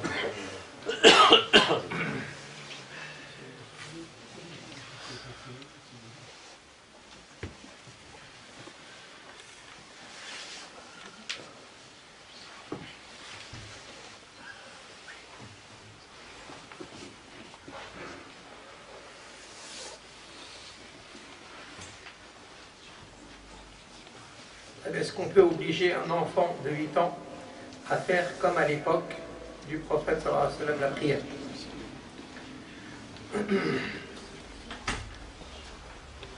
Est-ce qu'on peut obliger un enfant de 8 ans à faire ses devoirs? Hein? Il rentre à l'école, 8 ans, il en suit un. Même si le 2 pour certains, il a des devoirs. Est-ce qu'on peut obliger un enfant à 8 ans de faire ses devoirs? Faire son exercice de maths, réviser sa dictée? Voilà. Donc il peut faire la prière. Hein? Il peut faire la prière. C'est quoi la prière? Est-ce que c'est quelque chose de... Et également, le développement physique n'est pas le même qu'à l'époque du prophète sallallahu alayhi wa sallam. Car il le prouve. On le prouve bien, que le développement physique n'est pas le même que le prophète sallallahu alayhi wa sallam. À l'époque du prophète sallallahu alayhi wa sallam, je pense pas. Ce qui prouverait, les hommes c'était les mêmes. Même physiquement, il n'y a pas de différence entre cette époque-là et celle de notre.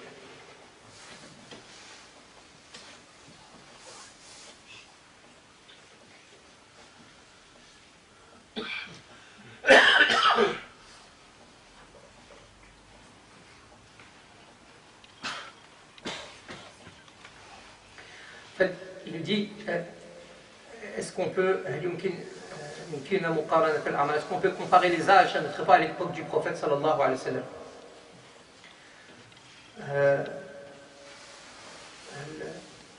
Moi je dis qu'on peut comparer les âges, c'est pas un problème. Un enfant de 11 ans à notre époque et de l'époque du prophète sallallahu alayhi wa sallam, c'est un enfant de 11 ans. Qu'est-ce qui est différent? C'est l'environnement où il a grandi. Et c'est ça qui va le structurer. Et c'est à ça qu'on appelle. Certes, c'est sûr qu'un enfant à cette époque-là, il est beaucoup plus mûr qu'un enfant de notre époque. Mais pourquoi il est plus mûr? Pas par sa physiologie, il est plus mûr parce que c'est sa société qui l'avait forgé. Tu vas dans des endroits dans le monde, moi j'ai été dans des endroits dans le monde, j'ai vu des enfants de 6 ans matures, qui avaient la conscience d'aller travailler pour leur famille, pour nourrir leur famille. Vous voyez un peu le décalage avec des enfants de 6 ans qu'on aurait maintenant. Pourquoi? Parce que c'est l'environnement qui l'a structuré. C'est pas son corps, c'est pas ça. Et nous, c'est quoi on appelle? On appelle à, justement, faire cette réforme, installer un autre environnement intellectuel, des autres principes, des autres valeurs, pour que les enfants grandissent, avec des repères différents. Avec des repères différents. Et il n'y a pas d'opposition entre ça et vivre à son époque. Non, il vit à son époque. Mais il prend ce qu'il y a de bien pour son époque. Qu'est-ce qui est utile pour son époque? Vivre à son époque, c'est pas tout prendre. C'est prendre qu'est-ce qui est bon. Donc le problème n'est pas dans l'enfant, comment il était constitué ou autre. Non, le problème est dans l'environnement autour des jeunes. Et comme je vous le dis, ça, on voit que c'est une réalité. Pourquoi? Parce que d'un endroit à un autre dans le monde, on voit des jeunes enfants qui sont beaucoup plus matures, car la vie leur a imposé cette maturité, leur a imposé cette responsabilité. Ils n'ont pas eu le choix. Et dans notre époque, il y a tellement de tentations l'extérieur, comparé à l'époque du prophète sallallahu alayhi wa sallam. Comment peut-on lutter contre ces tentations qui nous entourent? Donc effectivement, il y a des tentations. À l'époque du prophète sallallahu alayhi wa sallam, je ne sais pas si vous avez étudié la société mécoise, il y avait pas mal de tentations également. Il y avait beaucoup de tentations également entre le fait de boire du vin, la fornication, le jeu, tout ça, ça existait à l'époque du prophète sallallahu alayhi wa sallam. C'est des vices qui sont anciens. Donc, mais pour se protéger des tentations, il faut tout d'abord, c'est ce qui est le principal, invoquer Allah azza wa jalla. Jamais négliger le dua. Car c'est Allah qui préserve les gens, c'est Allah qui préserve les cœurs, c'est Allah qui met dans le cœur le fait d'aimer ou de détester, c'est lui qui met les émotions dans le cœur, c'est lui qui peut te préserver. Et ça, c'est la première cause. Et la deuxième cause, c'est de ne pas s'exposer aux tentations. Le croyant ne s'expose pas aux tentations. On ne cherche pas à s'exposer aux tentations, même pour se tester. Celui qui cherche au maximum à ne pas s'exposer aux tentations, Allah Azza wa Jalla le préservera lorsqu'il devra les subir. Comprenez? C'est deux choses différentes. La tentation, quand on la subit, c'est pas comme quand on s'expose. Sinon, on va dans les endroits où il y a la tentation. On fréquente des gens qui peuvent t'emmener vers de mauvais chemins. Il ne faut pas s'étonner après d'être attiré. Par contre, si nous on se protège notre foi, on protège notre famille, on protège notre âme, c'est ce qu'il y a de plus précieux. Mais parfois, et ça arrive, il y a des tentations autour de nous, il y a des choses, là on les subira et Allah va nous aider. Allah va nous soutenir si on a cette démarche. Hein? Et en France, on peut se préserver des tentations. Et quand on les subit, on a les armes pour les subir, car Allah Azza wa Jal va nous permettre, dans ces cas-là, il nous a au préalable mis dans notre façon de voir, dans notre esprit, quelque chose qui fait qu'on ressent de la répulsion pour ce qui est mauvais. Parce qu'on n'est pas attiré, on ne s'expose pas. C'est pour ça que le prophète sallallahu alayhi wa sallam dit, celui qui voit un munkar, qui voit quelque chose de mauvais, qui le rejette par sa main, s'il ne peut pas par sa langue, s'il ne peut pas par le cœur. Et ça, c'est le seuil le plus bas de la foi. Vous voyez? C'est-à-dire que le cœur qui ressent de la répulsion vers le munkar, le péché, c'est le seuil le plus bas de la foi. Quand on ressent de la répulsion pour un péché, on ne s'expose pas à ce péché. Quand on a cette démarche, quand on subit le péché, déjà on est protégé. Parce que le cœur, il le rejette. Mais si le cœur ne rejette pas le péché, on va s'exposer, on regarde n'importe quoi, on va n'importe où, on n'a pas de protection. On n'a pas de protection, on va comme ça, la poitrine comme ça, découverte, et très souvent on est absorbé. En plus de cela, Allah Azza wa Jal nous récompense selon les épreuves. Et plus on patientera face à des situations difficiles, plus les récompenses seront grandes auprès d'Allah subhanahu wa ta'ala. En tout cas,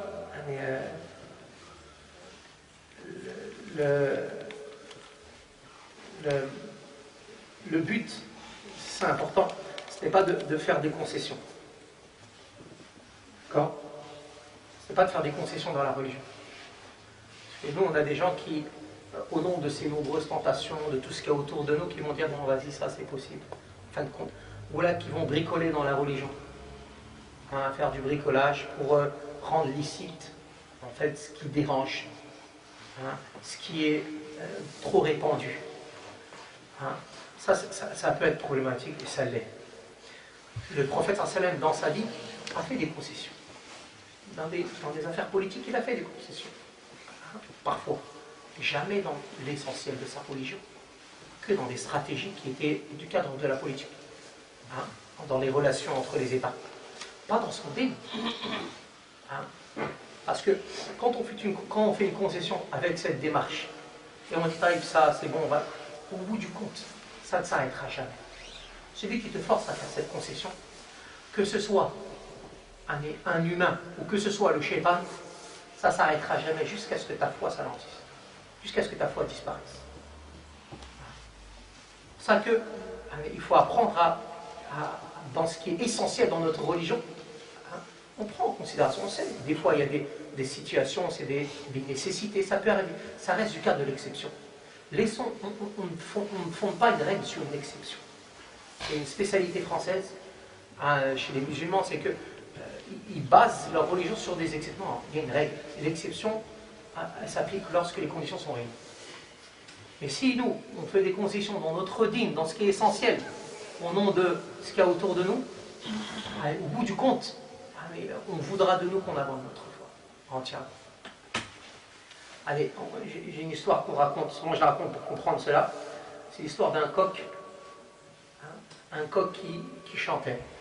On dit qu'il chante, on dit il fait l'appel. Fait son appel, d'accord? Et un jour, le fermier, il vient avec un grand couteau et il dit au coq, à partir de demain, tu chantes plus, tu fais plus l'appel, sinon je te coupe. L'enfant, le coq a dit, il n'a pas parlé. Puis toute la nuit, il s'est mis à réfléchir. Je suis un coq, si je ne fais plus l'appel, ça ne sert à rien, je ne suis pas un vrai coq. Ça sert à quoi? Il réfléchit, il se dit, ouais, mais quand même, là il va me tuer, en plus il y a le poulailler, il faut que je reste là pour le poulailler. Il commence à se mettre des trucs dans la tête. Il s'est levé le matin, rien, il ne chante pas. Il n'a pas chanté, il n'a pas fait l'appel. Il s'est dit, c'est bon, je me suis préservé, j'ai préservé mon poulailler. Quelques mois après, le même fermier vient avec son couteau, il lui dit, hé, le coq, viens voir. Demain, tu glousses. Tu ne veux rien savoir. tu fais comme les poules, tu glousses. C'est bon, j'ai arrêté de chanter. Tu glousses. C'est tout. Toute la nuit, il réfléchit. Je vais glousser. Quand même, j'ai déjà arrêté de chanter, je vais glousser avec les poules comme ça et tout. Il réfléchit après, il dit ouais, mais après il va me tuer, après il y aura un danger pour le poulailler. Il se lève le matin, il glousse. Il commence à se balader avec les poules. Quelques mois passent et le fermier revient avec son grand couteau. Et il lui dit, hé le coq, viens voir. Demain, tu ponds un œuf. Tu ponds un œuf. Et là, le coq, il passe la nuit comme ça à pleurer. Pourquoi? Parce qu'il sait que demain, il va mourir. Il sait que demain, le fermier va lui couper la gorge. Et il pleure et il dit, si seulement, si seulement j'aurais été mort en faisant la paix. Si seulement moi, j'aurais été mort, mais en faisant la paix. Vous voyez? Ça veut dire que de toute façon, il voulait ta perte. Au moins, j'aurais été perdu avec mon dé, avec ma religion, avec ce que je suis. Hein? Parfois, mais quand on a de la légèreté par rapport aux possessions, dans la religion, dans ce qui est essentiel, dans notre foi, notre aqida, au bout du compte, le shaitan, qu'il soit humain ou qu'il soit djinn, à la fin, il veut que tu n'aies plus de dé, il veut que tu n'aies plus rien. Il veut que tu n'aies plus rien au bout du compte. Okay. Ah, mais d'autres, ça, faut pas. Je voulais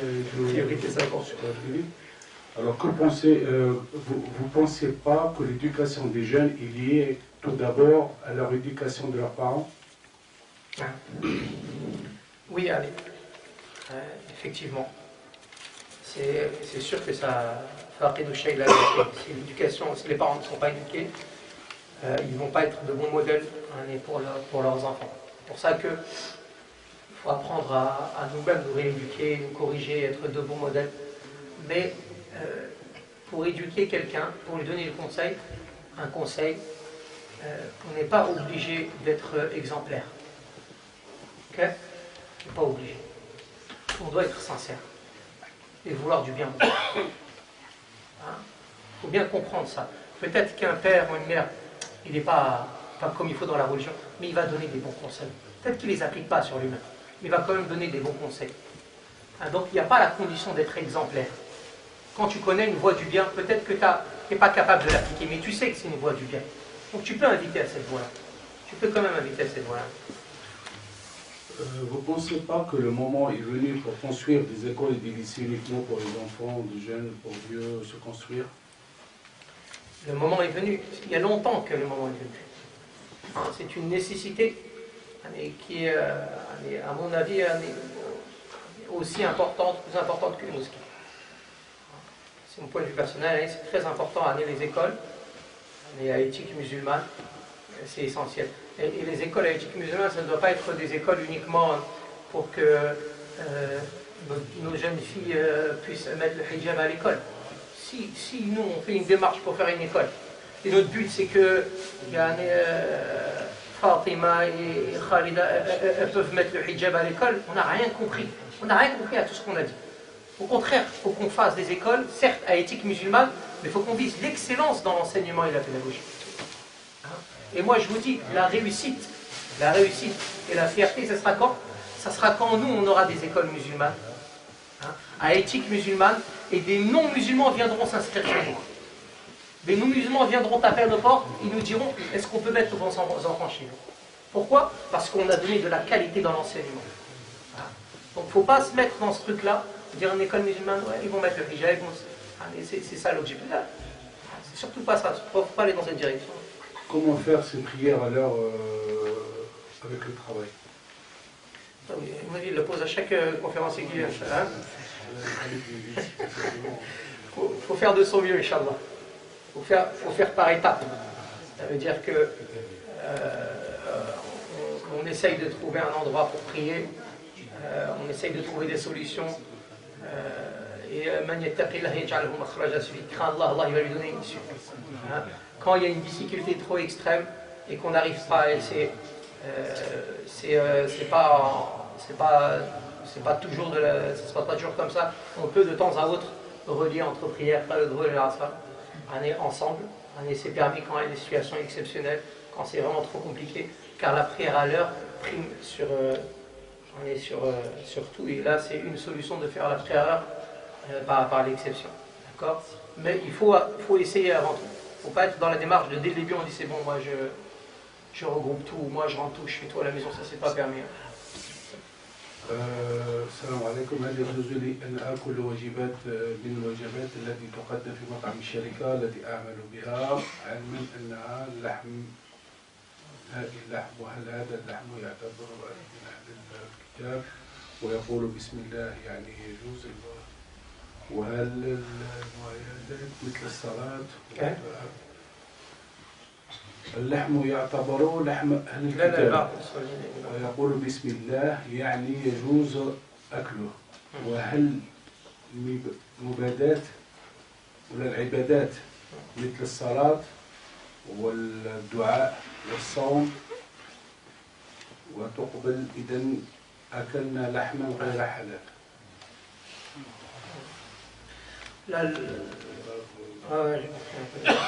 يعني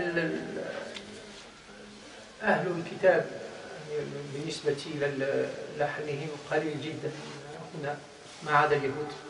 لعل اليهود يعني يعتنون بالحلال كما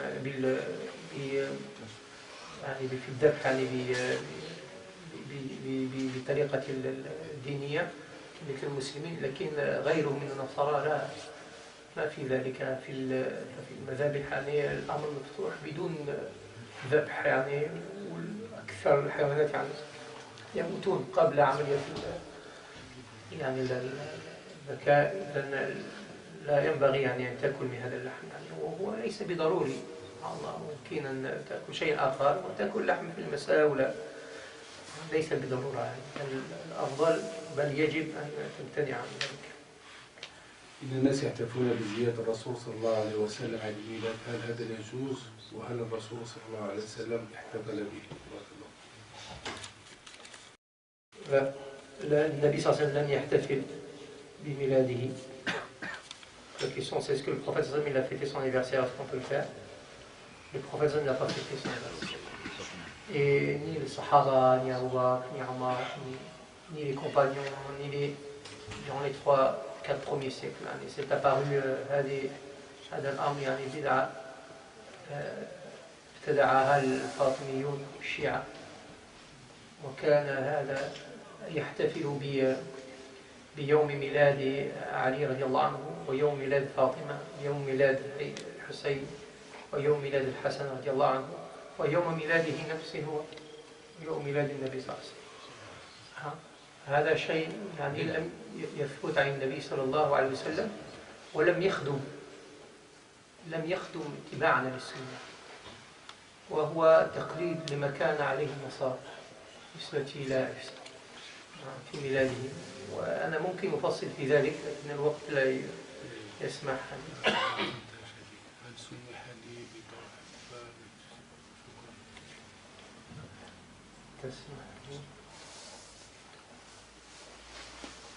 طرح الصور شفوية، حبيت أتكلم يعني شفوية.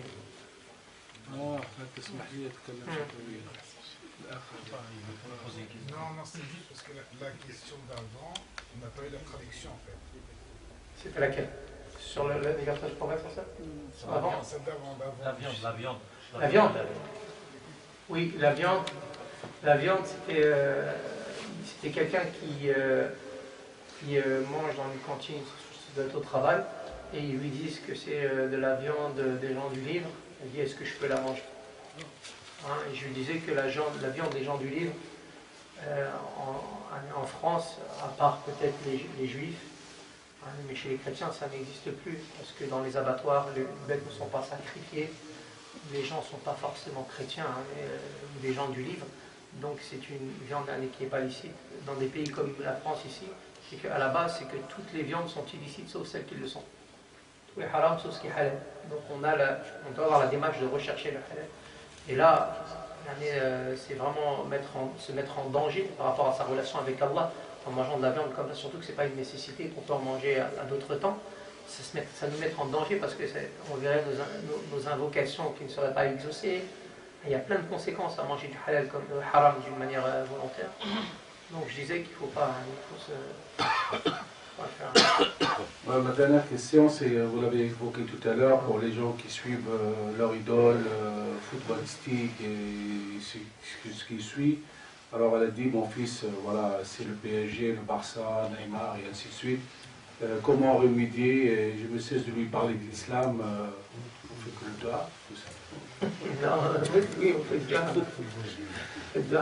C'est pas grave d'aimer un sportif parce qu'il a du talent, il joue bien au foot. Au contraire, moi, si on aime bien un sportif parce qu'on aime bien un sport et on l'aime bien parce qu'il a du talent, le problème n'est pas que là. Le problème, c'est que ça devienne un idole et qu'on se met à l'aimer et à l'imiter pour sa personne. Hein, pour sa personne. C'est là où c'est un danger. C'est là où c'est un danger. Et donc il ne faut pas. La première chose, c'est effectivement faire dua. Après, il ne faut pas interdire tout, surtout quand c'est possible. Si l'enfant il aime bien le foot ou il aime bien regarder ce joueur parce qu'il fait des beaux gestes techniques et tout, on peut le laisser apprécier, il n'y a pas de mal à cela. Hein. La kin ne le prend pas comme idole. Hein, ne sois pas prêt à changer de vie et aller parce que tu ne seras pas prêt à le suivre dans l'au-delà. Et après, il faut lui donner quelque chose en échange. Il faut lui installer un nouvel environnement pour pouvoir c'est ça, son éducation. Voilà, on va pas désolé, j'étais un peu long.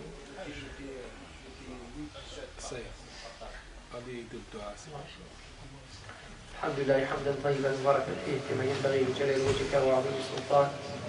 اللهم صل وسلم وبارك على محمد وعلى اله واصحابه اجمعين. اللهم انك عفو تحب العفو فاعف عنا. اللهم نسالك الهدى والتقى والعفاف والغنى. اللهم لا اله الا انت سبحانك انا كنا من الظالمين. وان لم تغفر لنا وترحمنا لنكونن من الخاسرين. اللهم ردنا الى دينك ردا جميلا. اللهم رد شبابنا الى دينك ردا جميلا. اللهم رد شبابنا الى دينك ردا جميلا. اللهم اصلحنا واصلح من حولنا واصلح ذريتنا وازواجنا يا ذا الجلال والاكرام يا بديع السماوات والارض. اللهم اغفر لنا ذنوبنا كلها دقها وجلها اولها واخرها سرها وعلانيتها وما انت اعلم به منا.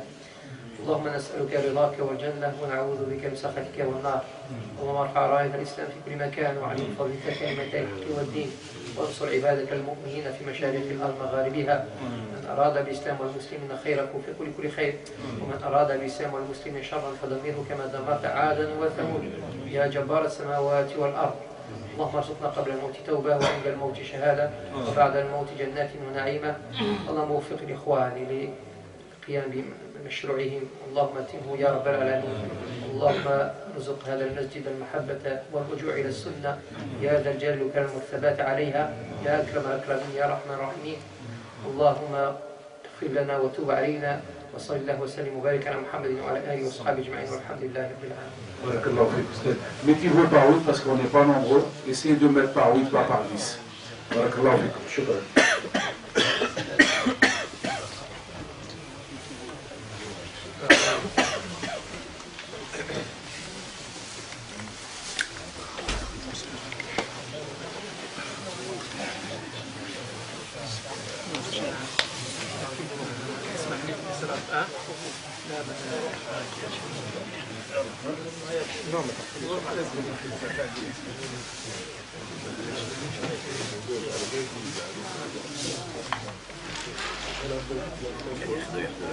qui prennent l'enveloppe.